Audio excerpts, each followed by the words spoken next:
Put your hand up if you have ever felt not good enough.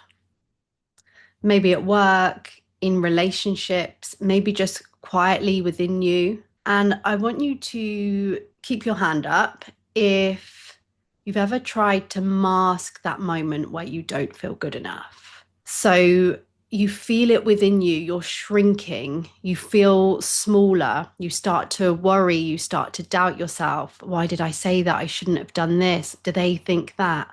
You may not even really know that that's exactly what's going through your mind. You're just feeling that anxiety, that not good enoughness. Is that a word? We're going to go with it. You're feeling that not good enoughness.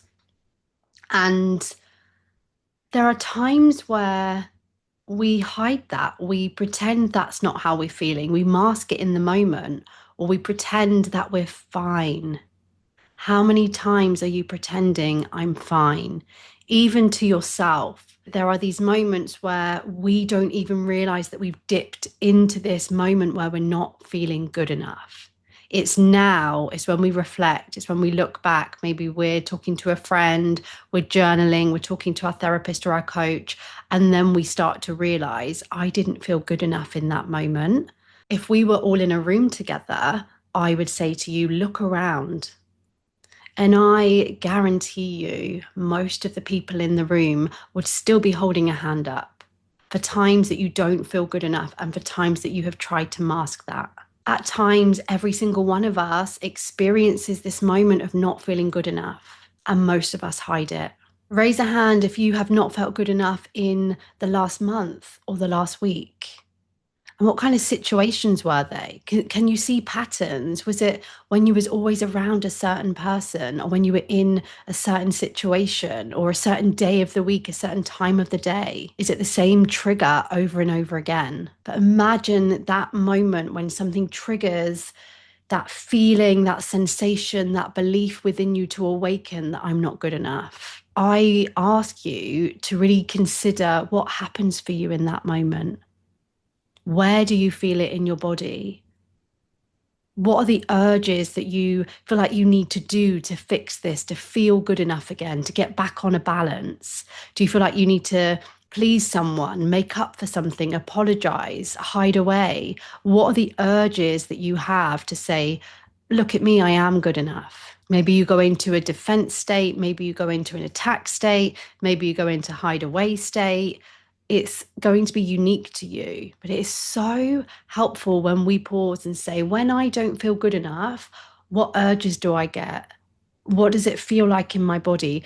And what kind of thoughts do I begin to have? Do I start to doubt myself? Do I start to blame myself? Do I attack myself? Do I start to feel or think thoughts about myself being worthless, useless, not good enough? Do I start to blame others? There will be themes. And it is powerful to recognize that, because ultimately we want to be able to pause in these moments and say, ah, that wound is triggered, that belief is activated. And in this moment, I'm not feeling good enough. And we don't even need to know exactly what that wound is. It can be powerful just to recognize in this moment, sat around this table with my colleagues, or having this conversation with another mum, or listening to my friend talk about her relationship. If we can recognize in this moment, I am not feeling good enough, we can then take the next act to either support ourselves through it, to reframe it, to come back to ourselves so that we damn well know that we're good enough. Because you are good enough. And you know what I'm going to do? I'm going to share with you some of my favorite self-esteem quotes. I literally Googled, I think, self-esteem quotes or self-worth quotes. And it's come up with a blog on for success.com, know your worth quotes. Okay, let's read it through. Let's read a few quotes. Believe deep down in your heart that you're destined to do great things. Joe Paterno. Always remember that you are braver than you believe, stronger than you seem, and smarter than you think. This is one of my favorites. You alone are enough. You have nothing to prove to anybody. That's one of my favorites. You alone are enough. You have nothing to prove to anybody. That's Maya Angelou.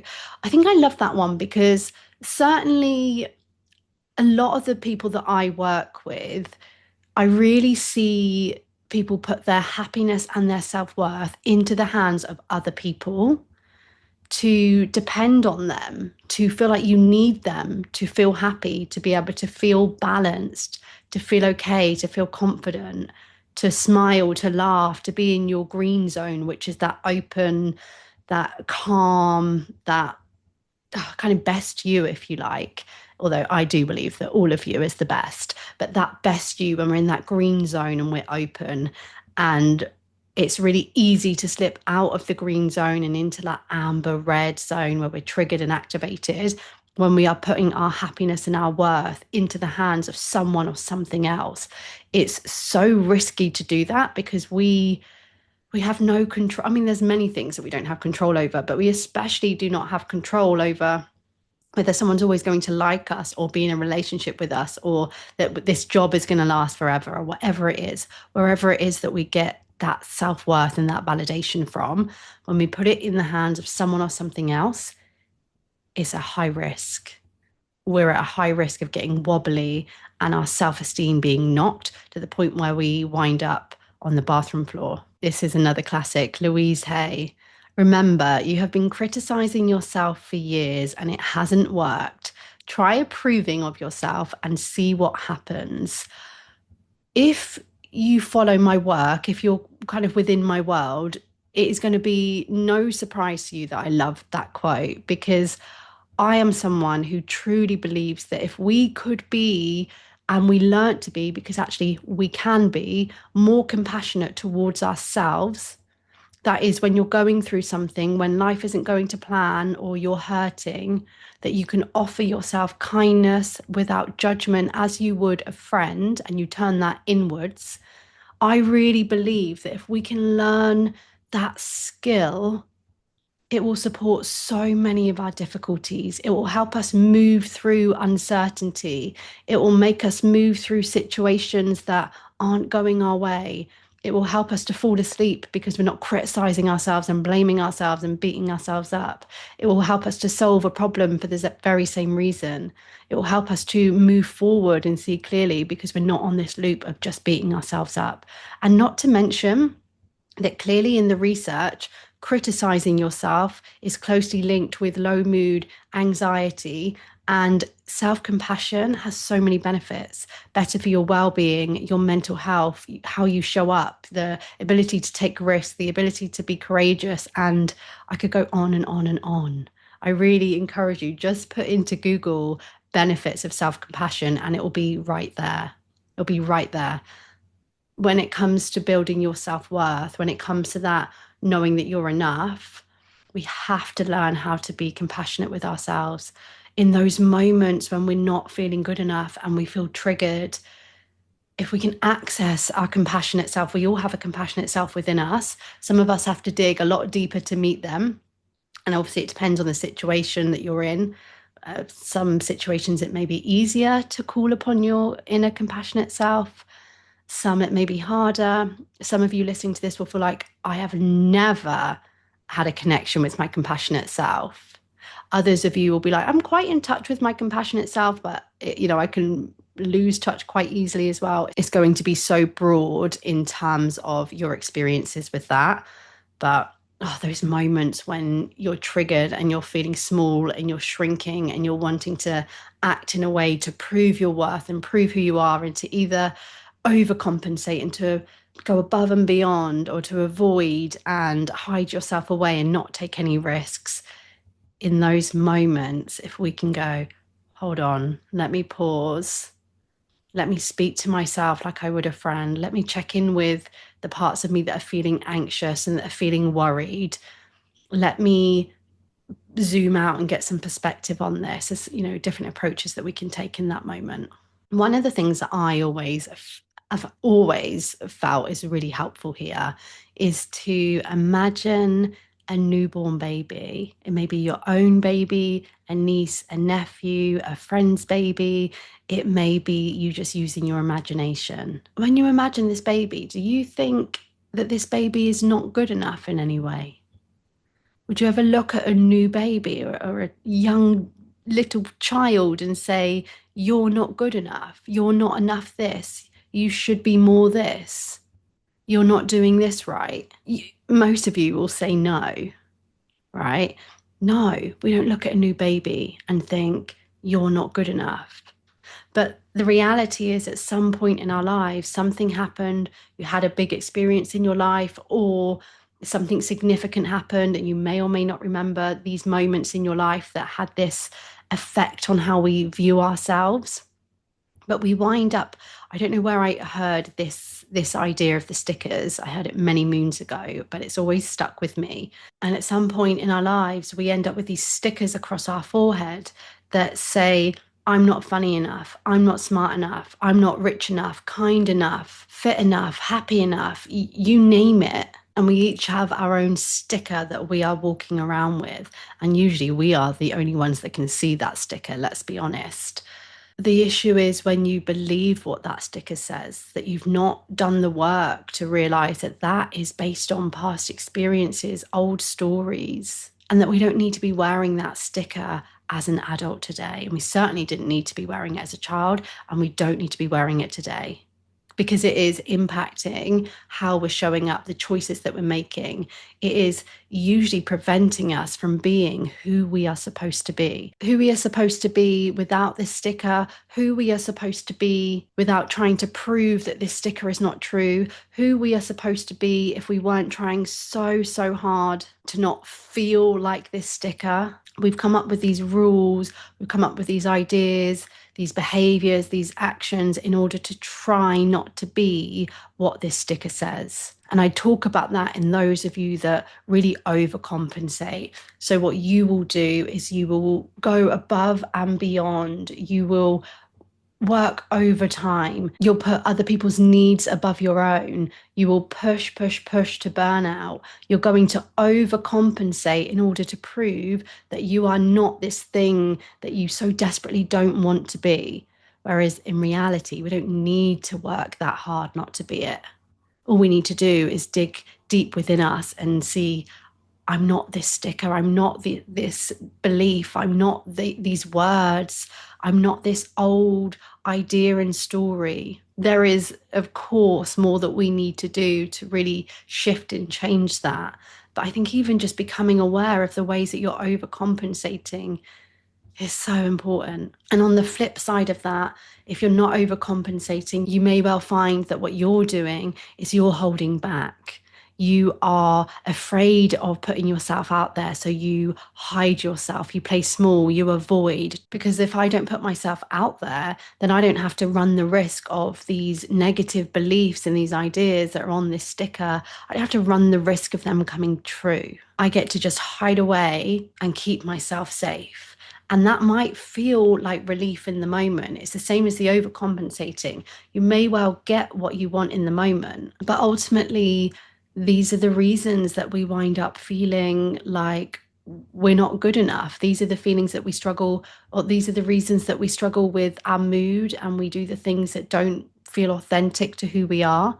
They're the reasons that we end up getting stressed and resentful and frustrated and feeling lost, because with these rules in place and these beliefs and these ideas of that in some way we're not good enough, we struggle to be ourselves. We struggle to take the path that we truly want to take, that fire in your belly that says, this is what I really want for myself. This is my vision of the future. This is how I really want to be in a relationship. And this is who I really want to be on a date. And this is what I really want to say in that meeting. We struggle to be that version of us because we are so afraid of that vulnerability of feeling not good enough.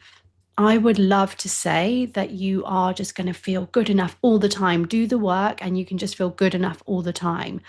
I believe wholeheartedly that you can work on this and you can walk into these triggering situations, hold your head up high, your shoulders straight, and feel like I am worthy, I am enough, and I know that in this moment.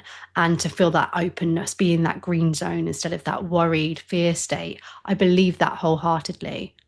I also believe wholeheartedly that there will still be times where we don't feel good enough. Maybe it's because that is a time where we just don't have the same strength that day. Or maybe it is because this situation that we're in is a new situation that I hadn't dealt with before.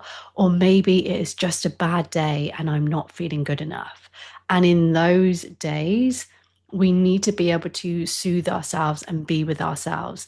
And as much as we can, still show up as a way that we can feel proud of, that we can walk away from. Okay, I don't feel good enough in this moment, but I can still be proud of how I've soothed myself and cared for myself and spoken to this part of me that's not feeling good enough, usually a younger part, not always. So they're the two ways that I really see this going. We absolutely get to a place where we can stand up straight in our head held high, and that there's also times where, we can still do that as well, but we're not feeling good enough. And we know how to love ourselves deeply in those moments. And that leads me to a question for you. Do you know in this moment how to love yourself deeply when you're not feeling good enough? Do you recognize when you're not feeling good enough? Do you realize when that core wound has been activated and you're not feeling good enough? Or do you spiral into worry and those anxious patterns of chasing someone or seeking that validation, doing all of the things that you do? Recognize that they are the vulnerable moments. I'm going to say that the key takeaway for you today is to think more about what I've said about being compassionate towards yourself. If you were to offer yourself more kindness, especially in those moments where you doubt yourself or that not enoughness has been triggered, what would it look like if you were kinder to yourself? What would it look like if just 1% you treated yourself with more respect, more compassion, more kindness in that moment? When you've got an image of what that would look like, that means you can go ahead and actually do that for yourself. You can actually embody that and practice that, because that is what really makes a change here. We can have these aha moments. We can realize, okay, so I need to be kinder to myself, but we've got to pinpoint what's the actual action I will take. And that is how we're going to start feeling good enough, when we start behaving and acting in a way that is aligned with our self-worth. I would absolutely love your feedback. Follow me on Instagram, carly.ann underscore. Oh, wait, I've changed it.